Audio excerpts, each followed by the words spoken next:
I mean, can we just get into this? No, just I want to try to, I'm in the little city a lot, and in the past I haven't I want to make a conscious effort just to stop by it, and maybe just to say hello.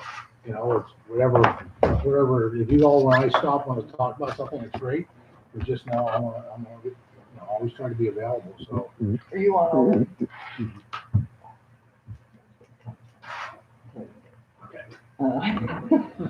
Okay, let's start off with obviously the elephant in the room. I mean, the entire news cycle for the past month has been impeachment. Yeah. You have come down very firmly against that. You didn't vote in favor of the articles of impeachment.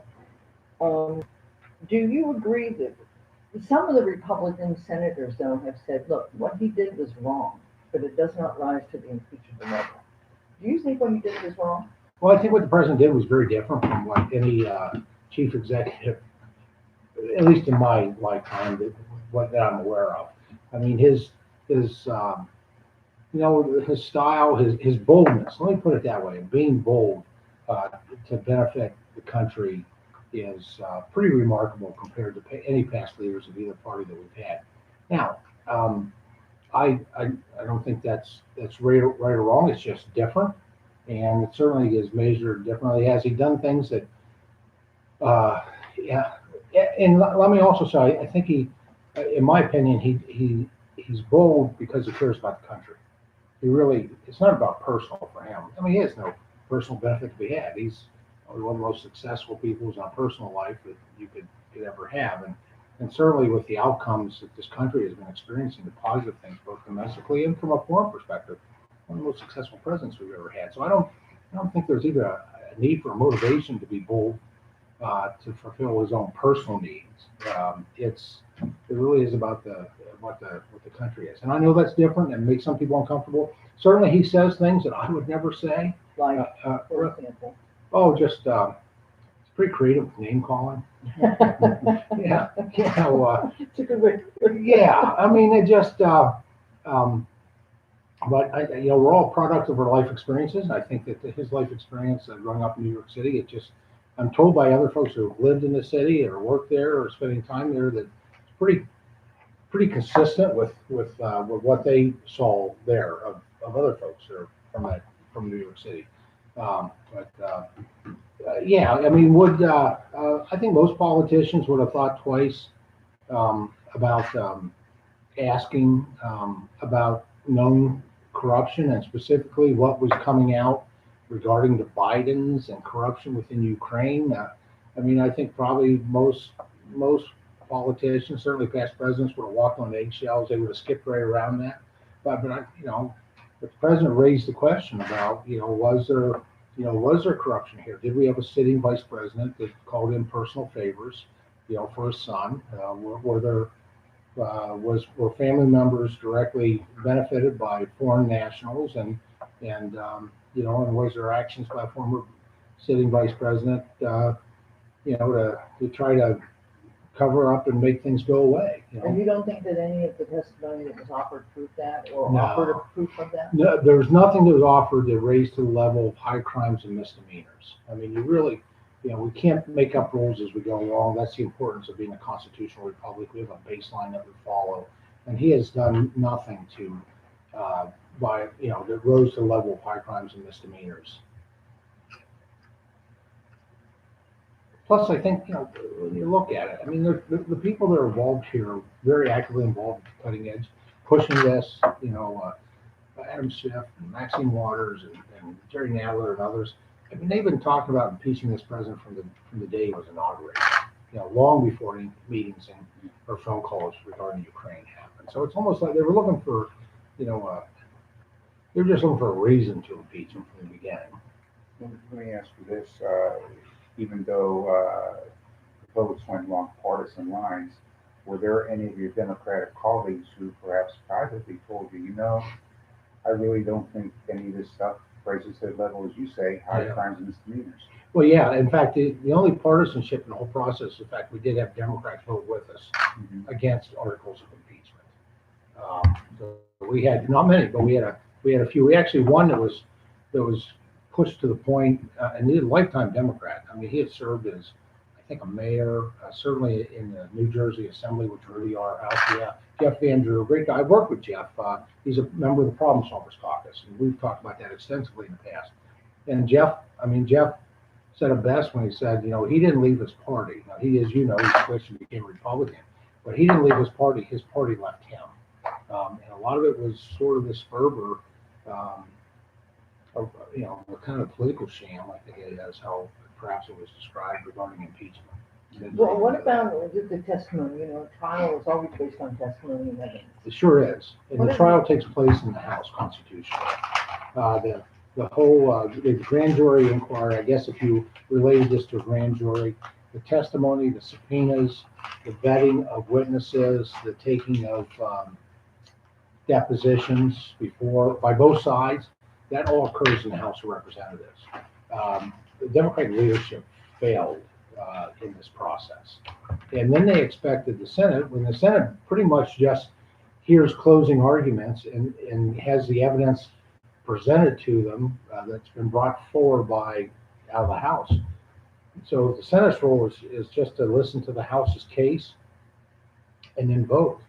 And so, there really isn't precedent it isn't part of the constitutional process to bring forward new witnesses in the Senate. The House Democrats failed in prosecuting this case in the House of Representatives. They just fell. They fell short. Now, if they thought that there was more testimony that was needed, then they should have issued subpoenas. And yes, some of those subpoenas would have been fought in the courts because you always have a question of national security with certain people at the White House level. Some information is sensitive. You don't want it to get out. But the courts would have resolved that. There was a process to do that. But they had this artificial timeline that they imposed on us that they wanted this done by the first of the year. And it was like, this is, they've been talking about impeachment for 3 years, probably more officially for 18 months to 2 years. And the fact that they failed to do their job that's not the fault of the Senate for whatever finding they have on Wednesday. Well, with the president all along calling this a sham and a hoax, do you agree with those two terms? I do. I've called it a political sham publicly. It really is. It's just there's been no evidence presented. I mean, even the witnesses that work, and there were witnesses in the House. Don't get me wrong. They had, I think, 17 witnesses, I believe, in the House of Representatives. There was only one fact witness. Only one that really was in the room to hear what the president said, to have conversations with the president. And that person's testimony in the House, talked about how the president was very clear that this was not about politics. This was about looking at corruption. This was not about anything else. And the others were all hearsay. I mean, absolute hearsay. It was, even it appears, although we're not going to get a chance to hear, it doesn't seem, because they wouldn't call him, the individual that brought forth the complaint that started all the whistleblower. Now it appears that the whistleblower wasn't in the room. Do you think he or she should be named? I think there's difficulties with doing that. I'd like to see it, but at the same time, I respect the fact that, I want people to feel comfortable when they witness problems, corruptions, issues, and I've always supported whistleblower protection. But maybe they're, what they should have done was done something in. It would have been fairly easy actually to pose this whistleblower because they were meeting down in the intelligence conference room, which is down in the bowels of the Capitol behind soundproof walls. You would think they'd have had some ability to like we do with a FISA court, to be able to really be able to ask questions of that person. But as opposed to at this point, under if what the Democrats did in this situation would ever be legitimized, that means that anybody who doesn't like us for any reason could pass some type of a false, untrue complaint and then put us on a pathway of prosecution with no accountability for making an accusation. It seems to me the Constitution does guarantee you a right to confront your accusers. But the whistleblower protection is. I know, and I have supported that because I want to encourage people to come forward when there's problems. So I have real mixed emotions and feelings on this when it comes to the whistleblower. How about this incident of the impeachment, but many things prior to that have caused a huge split in the country, a very bipartisan split. And I'm sure that you see that much more now than when you ran the first time. It was significant first time around. That was one of the concerns I have for how divided our nation has become along political lines. You know, with the advent now of socialist Democrats in the House and the Senate, and running for president. And quite frankly, we have some very extreme conservative. I mean, the two extremes have gotten much wider. Um, so that part is concerning, I think, for the future of the nation, that deep divide. But also, I think it gives those of us who are able to work in the middle, be principled. I'm a conservative Republican, but to work in a principled way to bring people to the table who have diverse ideas. I think it just speaks to the importance of that as well. Could you In such see a that divided happening? I time. mean, after all this has occurred, you really think that in your next term this could happen? Oh, it's happening now. It just doesn't get reported on the national news. What is happening? The healing of the rift? No, getting things done, being able to come to the table in the middle of all this, where you mostly just hear about impeachment. I mean, there was no national reporting on. I think you guys mentioned it, and I appreciate it about my legislation to reauthorize the abandoned mine land reclamation. That's so important for Pennsylvania, for our area, and for many other states in the country. But that was done. That was unanimous out of the Natural Resource Committee, which is a very partisan committee, actually. The fact that and you also reported on my community services block grant reauthorization. It's got right now approximately 150 co-sponsors, strong bipartisan legislation, and so I'm hoping we get a shot to have that on the House. I know it would pass, absolutely know it would pass, and I think the president's interested in supporting those anti-poverty programs. But on the national horizon, though, I mean, those are fine, and those are very important things, any environmental issue and so on.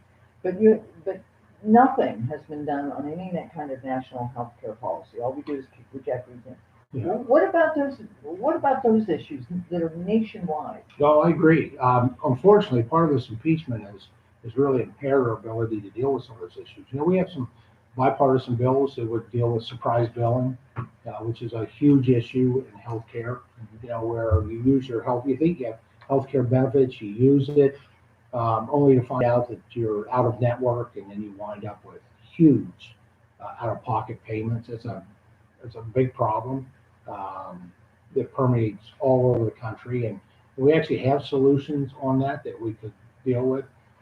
Certainly, other legislation that works on affordability of health insurance, works on modernizing healthcare, works on protecting healthcare, making sure that we're clear about if you've got pre-existing conditions, we're going to protect your ability to be able to purchase and get access to affordable health insurance. Those are all things we do work on, but there's no shot right now in the House of Representatives of getting any of that on the schedule to be voted on, because they're just so consumed with trying to remove President Trump from office. It's just consuming all the oxygen in the room right now. Well, back in the autumn, Senator Casey was in this very room, and one of the questions that was posed to him was, as far as healthcare goes, coming up with a viable alternative to Obamacare. And he said at that point in time, he admitted that there are issues with Obamacare, but he also said the problem is the Republicans are not coming up with a viable alternative to it. He said if they were to come up with one, I'm all ears. Do you agree with that? No, I don't. I don't. I think there's plenty of ideas out there, and they can be bipartisan ideas. I also don't think we need another massive Affordable Care Act. First of all, I don't think the American people trust huge pieces of legislation like that, because what was proven out with the Affordable Care Act was so huge and so over encompassing. I mean, we have had to, I mean, just, I think in this Congress, 116th Congress, what people have to understand, we're still fixing that legislation. I mean, we voted, I believe some of the last two things that we did was the medical device tax. Because that was supposed to happen. That means anybody on oxygen, canes, walkers, prosthetic devices, diabetes testing equipment, that stuff had all been taxed. The cost of it would go higher. Well, that's just stupid, right? I mean, that's unaffordable. Things are expensive now, get more expensive. That doesn't seem like it works really well. Well, in a bipartisan way, in this 116th Congress, we got rid of that. I think we did. I'd have to go back. I believe the Cadillac tax is another one that we did. That basically, if you're fortunate enough that you work for an employer who still, values that health insurance, affordable health insurance is something that you want your employees to get access to, and it's a really good plan. A lot of union plans are this way. Well, those you think you would reward whether it's unions or employers for providing good health insurance coverage. The Affordable Care Act taxes those, and would tax them under that, and so we did away with that. So I don't think the American people are going to trust something large and overwhelming again. And so I do, and maybe that's not what Senator Casey was talking about, but it sure sounds like it, that, he's looking for something other massive to replace another massive thing. I think it's dealing with it piece by piece. That's why one of the things I worked on, which I do really believe is true healthcare reform, is telemedicine. Breaking down barriers to telemedicine, promoting it so that, wherever you live, you can get access to the best possible care. Now, you can't do everything by telemedicine, but you can do a lot. You can consult with a physician, with an expert. You can get a second opinion. Quite frankly, you can do a lot with telepsychiatry. You can do dermatology has done real well. I mean, there's a lot of medical disciplines that have developed great telemedicine interventions, and it's efficient. You're able to do things at a lower cost. It helps the physician. Saves the physician can treat more people that way, which should be able to bring the cost down. Provides access no matter where you live. Now, there's a complication. We need to have connectivity to do that, and that's something I work very hard on. Is with the agriculture community.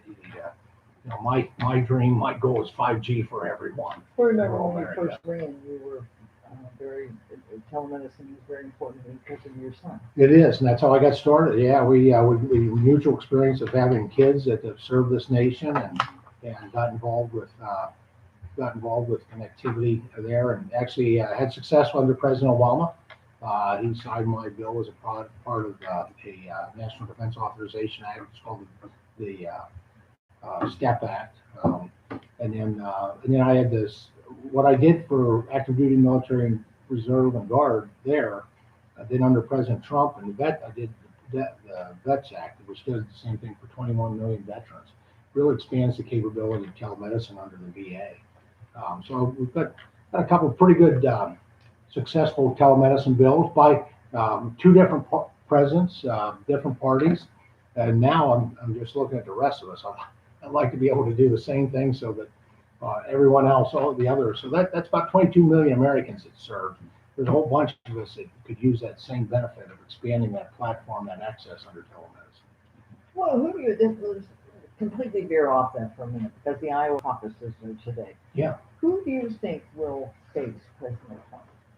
I don't know. I tell you who's coming along like a ball of fire. It seems like is Senator Sanders. I just read the reports though, so I think that I think that's the direction that the base of the Democratic Party has gone, and I mean they're the ones that are most. Put it this way, from what I can see from the outside looking at Iowa, they're motivated. His supporters are very motivated, and they're very organized. I was pretty impressed. They have at least 4, maybe 6 caucuses set up that are all Spanish speaking. They've never done that in the past. I don't think either party maybe have done that. I don't know. I know the Democratic Party's never done it in the past, as I read. And so that's all Senator Sanders' energy. So who would be the Democrat that you would think would be the harshest opponent of President Trump? Who do you think that would be the hardest to beat? Yeah. I'd have to think it would be Mr. Biden would be the hardest. Yeah, I really don't think this country is ready for a socialist Democrat president. So I suspect that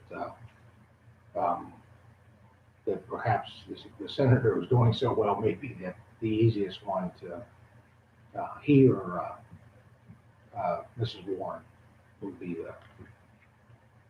probably the preferred candidates by the Trump campaign. I don't know that for a fact. I'm But just they would be guessing. the toughest one, they would be the toughest opposition, you think, Biden and Warren? Biden, Biden. yeah. Warren and Sanders would be the easiest competition. Yeah. And Joe Biden, and I met the vice president as soon as I came in. He's very personable. We as freshmen back in 2009, when the weather was nice, we got invited out to the Naval Observatory where he was living, and he hosted a poolside party at Penny Island, and he had a chance to spend some time with Vice President Biden, and quite frankly, he's just, he reminds me of, quite frankly, my friends at home, as I like to describe some of my redneck friends at home. And I do say probably wouldn't want them to be president of the United States either. So, and he comes with his own baggage, obviously. But they'll put it this way: the Democratic Party will figure out who their candidate is, and that's all good. I'm a big believer in President Trump's outcomes and results and what he's done both domestically and from a foreign perspective in the world, and it's kind of a remarkable record. And I think in the end, that's how people make their decisions when they vote. They vote based on the record. What will be in 2020? What will be 2020? What's the biggest issue this year? When you go back to the House and all this is over, what is there something that will come to the forefront? Like, boy, we got to address that. Well, I tell you what should come to the forefront is transportation infrastructure, because we know that need's there. It's not just roads and bridges. It's connectivity. It's that fiber. It's that broadband. It's maybe not even just fiber. It's placing those units to be able to transmit on towers that are out there. Because there's many different ways to get that high-speed connectivity. It's canals, it's locks, it's dams, it's sewer and water.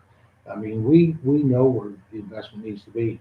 This could be a very, very strong transportation infrastructure. I'm not saying that it's going to be a President Eisenhower level.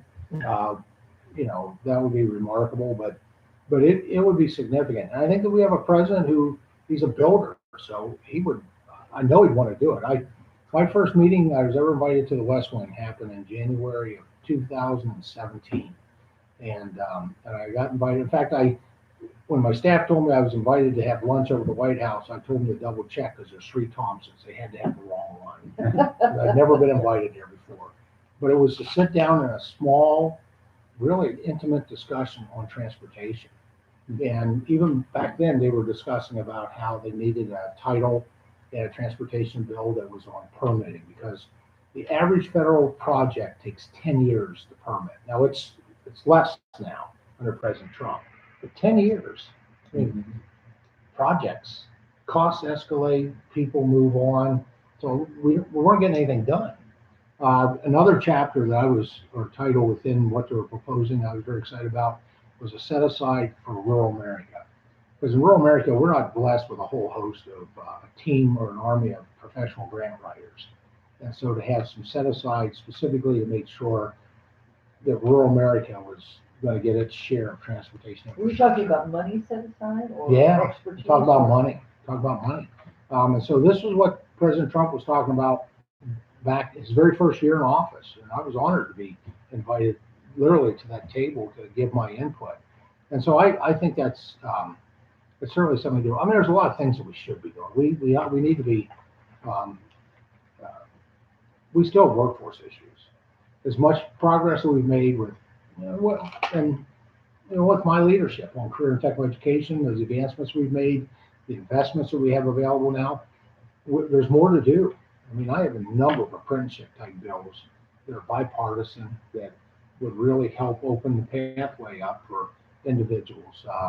Have those been submitted yet? They have been. The most recent one actually related to that was career counseling bill that I introduced with they're always bipartisan.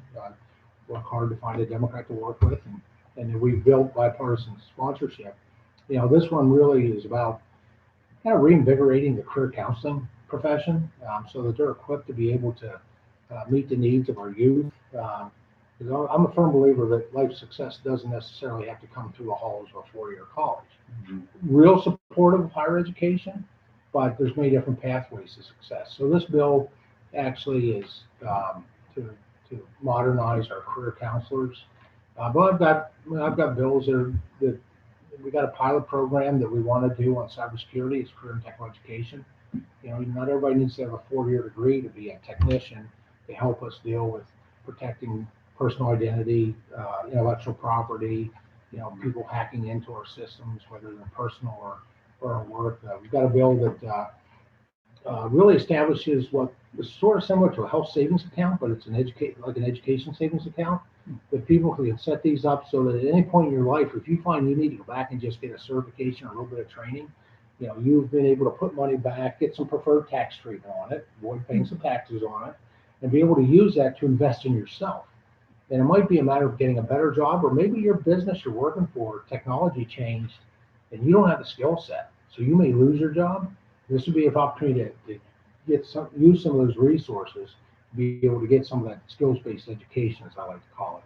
We also have a provision in there that employers could, if they wanted to, not required to, could contribute to that fund. I think that would be brilliant for employers to do because the best asset they have is a qualified and trained worker. So is this a fund that would have, you have to obviously have, like you have a flex spending account for medical. Be very similar. And so, but Subject employers to would have to education. agree to do it. But the employees, it doesn't dictate it, doesn't mandate it, but this would allow an employee to set this up for themselves. Okay. And as opposed to this income paying taxes on it, if you put it into here and have it work for your educational needs, you could avoid the tax on that specific amount of money. This is not for your youngster going to school. This is for you. Yeah, anybody at any age. You're right. It really is. It's about people that are entering into the workforce largely. This one. Now, see, unless I'm missing it, that's something I don't even hear talked about. I mean, Welcome to my life. Good Lord. Yeah, we advance stuff, and it gets caught up in the minutia of impeachment or whatever. It doesn't. And these are good bills. I mean, I get good bipartisan support with my work that I do. So. What does it go back to the retort whenever they say, like Republicans will say, for example, well, they're so hell bent on bringing down this president. Nancy Pelosi doesn't want to advance anything, but then the Democrats will say, well, look at all the bills that are sitting on Mitch McConnell's desk. Unfortunately, my bipartisan bipartisan bills are never part of what Mr. Hoyer, he's the majority leader. Mm-hmm. And technically, it's the majority leader determines what we vote on in the House. Mm-hmm. Those bipartisan bills rarely make it up for a vote. The things that they're advancing, sadly, have been a lot of messaging bills. I mean, and stuff that's just extreme to satisfy a very extreme niche within the Democratic Party, honestly. I mean, it's bills like one of the bills that they did was literally would allow biological males to self-identify as a female and join a female team. Whether it's at a high school level or Olympics or professional. That's it's not going anywhere in the Senate, nor should it. But they take what maybe a bill that the basics of what we could agree upon, and they add all these other things on top of it, which are just about messaging, really about just messaging to a base. That's always been done now. That's all. Well, amendments. Yeah, but you know what? It's no, but then they don't allow us to. Then they don't allow us to make amendments on them. They don't allow us to refine them and change them. Hence the reason the Senate's not even picking them up. They're so extreme. Most of those bills, the Senate's not going to pick up. Do you believe in this is quite frankly it depends on what publications you're reading, but that we have come to a standstill, that the nation is not moving ahead on infrastructure. Mm-hmm. I mean, are we there? I think we are for the moment. I'll let you know Thursday morning whether that changes. Mhm. You know, because the impeachment vote is Wednesday at 4, and I know it's just in the Senate, but the House is still on pause. And the question is when the president is acquitted, because they're not going to get 67 votes to impeach the president. It's just not going to happen in the Senate. Never say never, but I don't see any pathway forward for that. So when that happens, what happens on Thursday? Does Mrs. Pelosi come back with her leadership and the Democratic House members? And do they start to put stuff on the floor that are truly bipartisan? Things that we can get done, things that can be successful for the nation. And remember, for them to do that, it has to be things that will pass the Senate and that this president will sign. That's what I'm hoping for. I'm hoping for a new day come Thursday. It's a very appropriate day for this because it's a National Day of Prayer. So, so one of my first prayers at the National Day of Prayer service, for myself anyways, will be that it is a new dawn, that we move past all this partisanship and all this emotional hate that seems to be out there. And we get serious about our job. And so we start to see progress on start to see the community services block grant program up for vote in the House. Able to see the reauthorization of the abandoned mine lands up in the House. Ton of apprenticeship bills, career counseling bills. Love to see them up in the House because they're good for everybody. Transportation infrastructure up in the House. This surprise billing and some of the other ideas that are out there that encourage more competition among insurers and kind of tamping down some of the monopolies that we've seen that tend to drive up costs.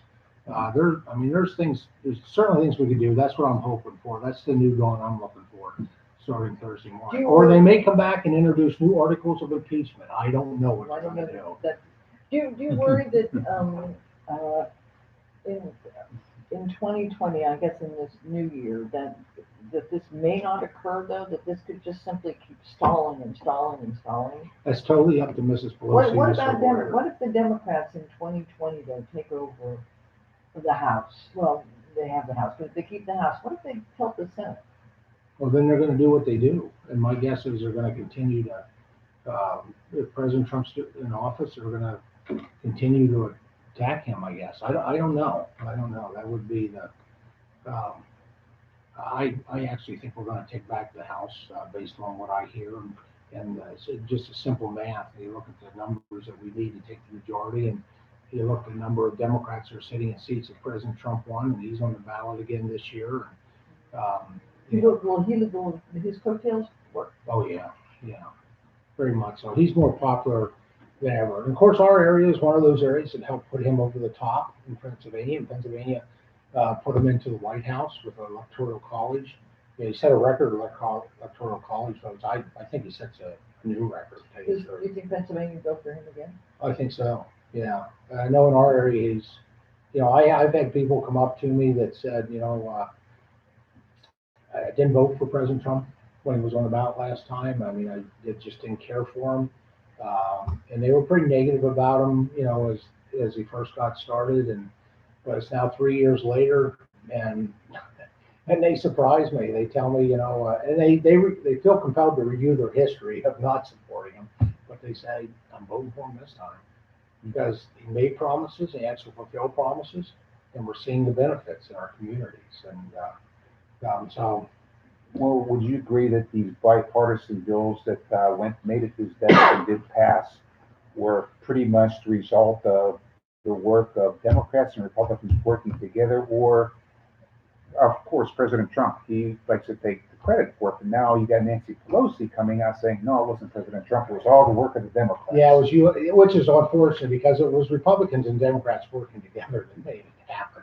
Now, specifically, I don't know whether just scratched my head and laughed when she was talking about USMCA. She made it sound like it was just a Democrat bill, and I guess I get the game that she's playing politically, but it's like, no, it was Republicans and Democrats working together. You were a very staunch supporter of them. USMCA, oh, you bet, and we're going to see great benefits from it. One of them, for a lot of reasons, it's going to be great for dairy to not be shut out of Canada the way it has been for many years. It's going to be great for our dairy farmers, but our hardwoods, Well, that's a China deal, but the fact is USMCA is going to be good for our hardwood industry as well.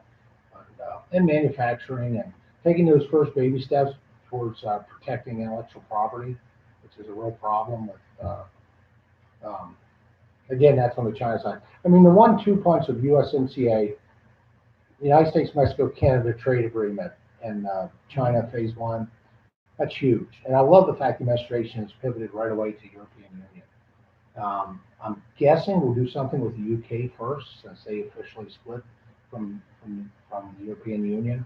But I suspect simultaneously we'll be working on and quite frankly, Great Britain will be easier than the European Union. Because we've got folks, especially people in France, they're very protective of the labels. So, I mean, champagne can only come from a Champagne province. Yeah. Which is, Camembert can only come. yeah, exactly. So, I mean, we've got these country of origin issues, especially with countries like France. But we'll get there with them. But I think the UK, I suspect the UK will be the next trade agreement, which will be great. And then Germany, as co-chair of the German American Caucus, I can tell you that Germany is just biting at the bit. And that's one of our bigger trading partners. They want a better trade agreement with the United States. So you're saying that the USMCA, then the China phase one, and Brexit, those three combinations will have an economic effect? Oh, you bet. USMCA and China phase one alone, I think already is. What I am saying is the Trump administration is not sitting on its laurels. Its team's already moving ahead. And I think my belief is the next trade agreements that will be negotiated will be with Great Britain and then with what is now the remaining part of the European Union. Well, President Trump actually talked about that the other night. He said China's done, USDA is done, and he talked about Europe is next. Yeah, which is important. I mean, they're important trading partners across the pond. You have to go somewhere else now. Yeah, we're going to go out and visit one of our You don't have to. The ABC Center. the ABC Center. Thank you. Yes. Why could I not remember ABC? See, now that you're on film, you have to do that. Yeah, yes, yeah. Are you guys heading there right now? Or? Yeah. Okay, because I need to look at the car. Yeah, we're going to head out there next. I tour that with. We have not run your candidacy announcement. I assume you are running. I did. You should have gotten it. I'll double check. With Matt, Matt sent it out very beginning of January. I'll give him If a we call. did, it got lost in something, so if you would send it Sure. again. Yeah. And we use we kind of way down, Yeah. but we do use Yeah. the gist of it. No, that's Yeah. great. I appreciate it. And you have my email, obviously. Definitely run for re-election. I'm actually running two campaigns at this point. Obviously, re-election, continue to serve the citizens in the 14 counties that make up the Pennsylvania 15th Congressional District.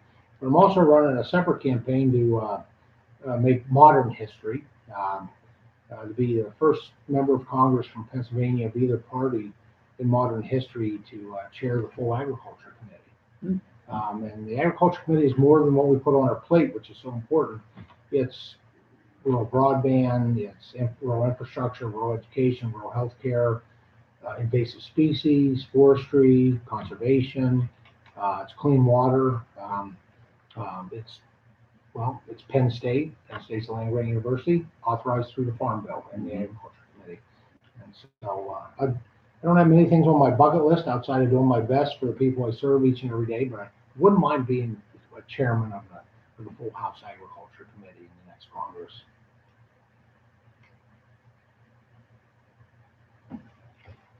You don't have to send that one in, I'll do that. All right. What was there, is there anything, am I missing anything? Is there anything you'd like to add? No, I'm trying to think. It's going to be an interesting week this week. Obviously, there was, I think, closing statements for today on impeachment. Tomorrow, there's an opportunity for senators to ask last questions. The State of the Union? State of the Union tomorrow night, which I look at that as the president will actually have the final word in State of the Union. He'll do the closing argument probably. And he may not even mention impeachment. He probably just needs to talk about the things that have been successful. Do you have any thoughts as to why they waited until Wednesday? I have no idea. I don't know. Other than, I think the Senate felt they were being worked too hard. I don't know. That sounds like a little. Well, they were. They put some long hours in on the floor. And and they usually aren't on the floor all together at any one time. If you ever watched how they vote, they keep it open forever. Mhm. And they, one of them at a time comes in, votes, and then leaves, and, as opposed to what we do. And so, and they had to sit there. They couldn't use their phones. They can only order milk or water. Yeah, something, I don't know what it was, yeah, No. it was, but anyways, but it'll be an interesting week, and then, Wednesday, the Senate will take a vote on impeachment, I think at 4 o'clock, and, Thursday's National Day of Prayer, so I'll be back with the president, for that event, Thursday morning early, and, that's just gonna be a. You don't have any opposition eventful yet, week. do you? Any announced Not that opposition, I- do you? not that I- We haven't heard of it. Not that I've heard of, so I always have opposition, so I don't know where. You're seeking sixth term. No, 7th. I'm in my 12th year. Yeah, it's hard to believe. So, Yeah, when you I'm were- now a senior member of the House Agriculture Committee and the Education and Labor Committee as well. So, a dean of the Pennsylvania Republican delegation, which is pretty good considering when I first started, my seniority was 433 out of 435 You're the longest serving? on the Republican side. Only outdone by Mike Doyle, another Penn Stater on the Democratic side, who's been there a few terms longer than I have. Bill Klinger, when he retired, was fourth in the whole house. Overall, yeah. Overall, Yeah. and he was like, why are you quitting? Yeah, I saw Congressman Klinger earlier this term. Oh, how's he actually. doing? He looked good. He used to stay in touch with me. I haven't heard Yeah, from he him. looked good. He's doing okay, from what I heard. And, yeah, I think I think occasionally he's up in Chautauqua, spending some time up there in nice weather. And yeah, seems like he's doing okay. Yeah, he's nice. He's a gentleman, a statesman. Yeah. Yeah, he's delightful. And then that term was interrupted by a little, well, after him was by Joe Hamilton. Yeah, Joe from Clearfield County, Joe Hamilton. I married an Hamilton, no relation. Oh, No, we're not related, but that's why I'm familiar with the name. Yeah, that was 1974, I think. For 2 years. Curling. Yes. Yeah. Well, Congressman, thank you. Nice to No, see you thank again. you, appreciate it. Yeah, always good to see you. Yeah, same here. One last question I would ask you. I mean, once all this nuclear stuff is out of the way, like impeachment and State of the Union, well, it's not nuclear, but impeachment, so to speak, let's put it that way. Any thoughts of perhaps maybe rethinking your position on town halls? Oh, I'm fully accessible. I mean, if they've even increased my accessibility, because now I've got 3 offices, one here in Willow City, and I don't so. have your cell phone there. I'm kidding. Well, I thought you did have my cell phone. I had number, your didn't old you? one. No, it hasn't changed. Oh, then I still do You have still it. have it. That's been my cell phone back when I even worked in healthcare. Well, this is when you first started. I had. Yeah, now it's still there. I meet with everyone, and so I'm just fully accessible.